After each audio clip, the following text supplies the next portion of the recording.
Section 9.6 is about these things called counting principles. So let's first start off by a brief introduction on a basic counting principle, and also then we'll dig into their probability applications later.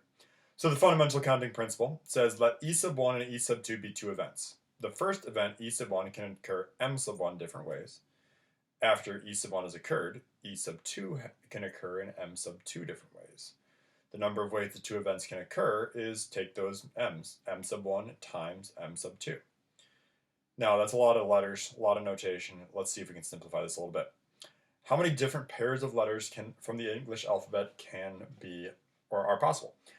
Pairs means we're doing with two letters. Now, letters in the alphabet, we have 26 total letters.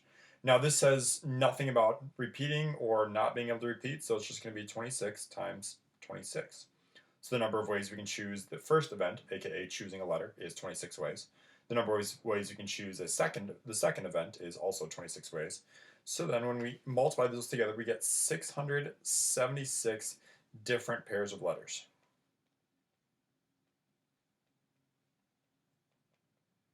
So if you wanted to test that all out, your combinations would be AA, AB, AC, AD, AE, AF, and you'd have to go through every one of those. And then move on to B, BA, BB, BC. Oh my goodness, there's 676 of them. I'm glad we don't actually have to go through and figure out every single one of them. Let's take a look at another example. This, forgot to clear it, you didn't see that. In a certain state, each automobile license number consists of two letters followed by a 4-digit number.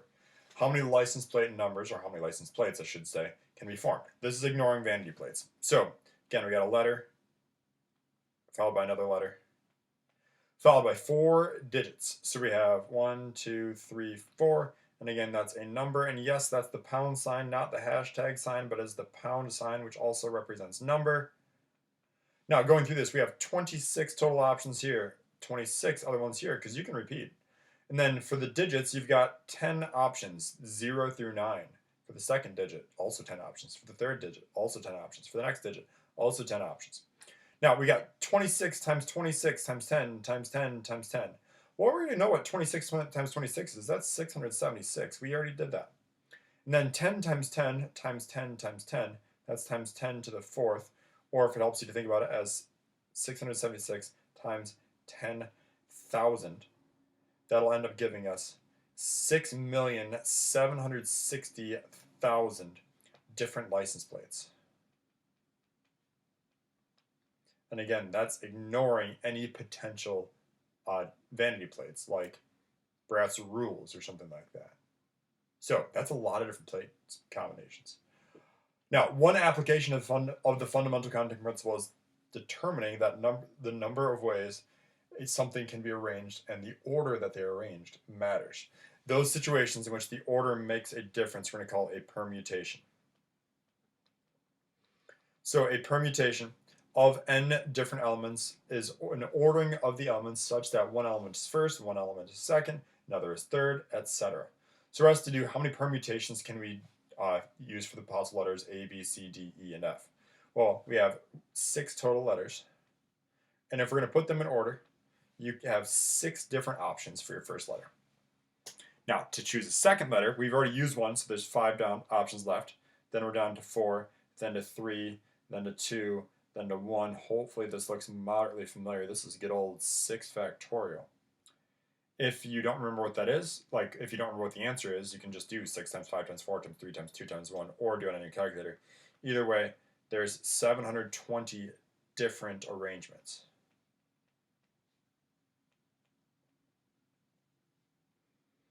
Now, sometimes that'd be if we were using every single letter, but sometimes we're not going to use every letter. So that's where we're going to get into a more specific case, but I'm going to get to that in just a second.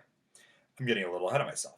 So the number of permutations of an n elements, it's just n factorial. If you're using all of those, we had 6 letters. How many different ways can we arrange them? It's 6 factorial.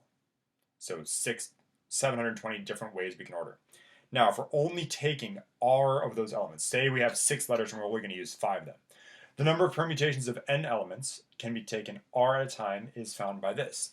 NPR, National Public Radio, is equal to n factorial over n minus r factorial.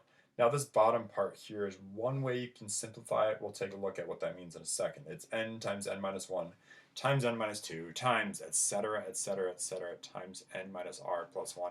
Honestly, I almost never use that format, but it is something you can use. So a coin club has 5 members. In how many ways can a president and vice president be selected? So this is going to be a permutation where we have 5 people to choose from. So we're choosing from 5 people, and we're choosing 2 people. Now the reason this is a permutation is because the order that these people are selected makes a difference. So for example, if I'm in this coin club and I'm elected president and Mr. Wei is chosen to be vice president, that's different than if Mr. Wei would be chosen to be president and I was chosen to be vice president. Either way, we're in trouble with the leadership. But anyways, what we're going to do is we're going to follow this format that we saw up here. So it's going to be 5 factorial over 5 minus 2 factorial. Now, simplifying that denominator a little bit, we got 5 factorial up top still, 5 minus 2, that's 3 factorial. Now, for the purposes of this, since we haven't thought about this in a while, 5 factorial is 5 times 4 times 3 times 2 times 1. 3 factorial is 3 times 2 times 1. Now, we can cancel off the 3, the 2, and the 1, and so we're left with just 5 times 4, which just gives us 20. So there are 20 different ways to choose a pres and a vice president. 20 different ways.